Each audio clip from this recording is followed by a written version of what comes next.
I started sewing NHS scrubs. And I put this post on LinkedIn. I also put it on Facebook. I was amazed at the engagement I got from it being on LinkedIn. Absolutely amazed. So many, I got a good 10 people saying, my mother's at home on her own. She's sewn all of her life. How can I get her involved in this? How can I get her doing this? And it's Scrubs Hub. So I directed quite a lot of people that were thinking about their family, thinking about their loved ones to actually get involved in this. But a lot of other people as well that thought, oh my God, you know, I didn't know you sewed. This woman on the right came and picked up her scrubs and she said to me, we have to give in their uniforms and it goes into the laundry, but they don't get back what they've given in. And often you'll give in two because there's a shortage, you may only get back one. And she said, I don't like wearing other people's clothes. So she said, I'm so grateful. Can you imagine with all that they're going through, you're wearing someone else's clothes? I mean, just something as little as that. So she said, I'm going to bag these up and take them home and wash them so I don't lose them. That kept me sewing. I don't want someone feeling, oh my God, I don't want to be in someone else's clothes. It's one of those stories that engages people. So what stories can you tell? The things that you do, there's always stories in there. And I want you to look for those stories. So that wasn't necessarily about me sewing scrubs. It was about the impact on someone else. That's a story. You've got loads of stories in your armory. These are the things you need to bring out and start sharing, because people will look you up because that story engaged them. They will then look at and find out what you do. They will like you instantly because of those things. So you don't think you have to share stories always about your company, always about your branding. You're sharing you and you're sharing the stories that happen in your everyday. But let me give you an example of why this is really important. And then I'll kind of go into questions. So make sure that you start to think about your questions. If you had 10 people in your community or employees, each one had 1,000 followers, and they posted 2 pieces of content a week. Then if you think about it, 10 people, 1,000 followers, 2 a week is 20,000 every single week, potential viewers to those pieces of content. 20,000 every single week, potential.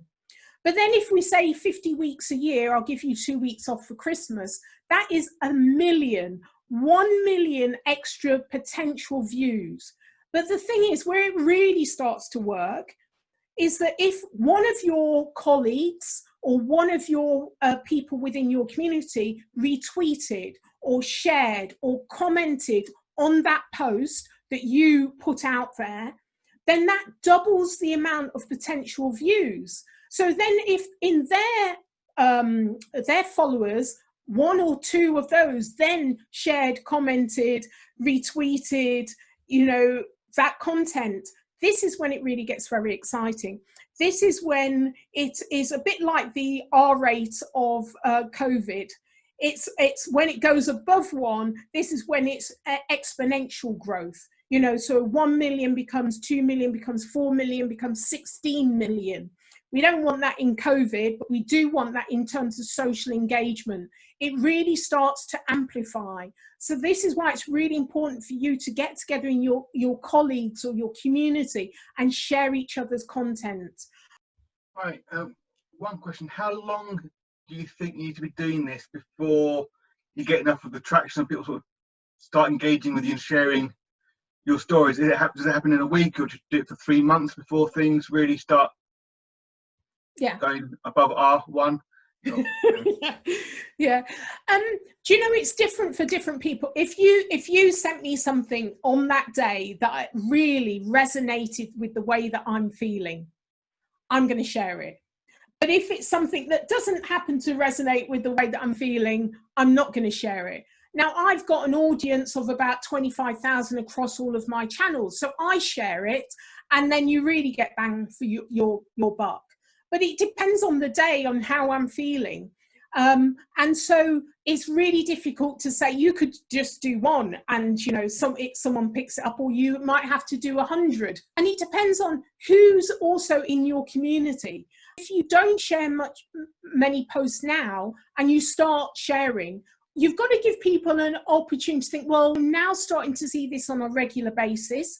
So now I can go and look, because I know that, you know, Amit is sharing something on a regular basis. I'm sharing content every single day. So people know when they go onto my channels, there's always going to be something new.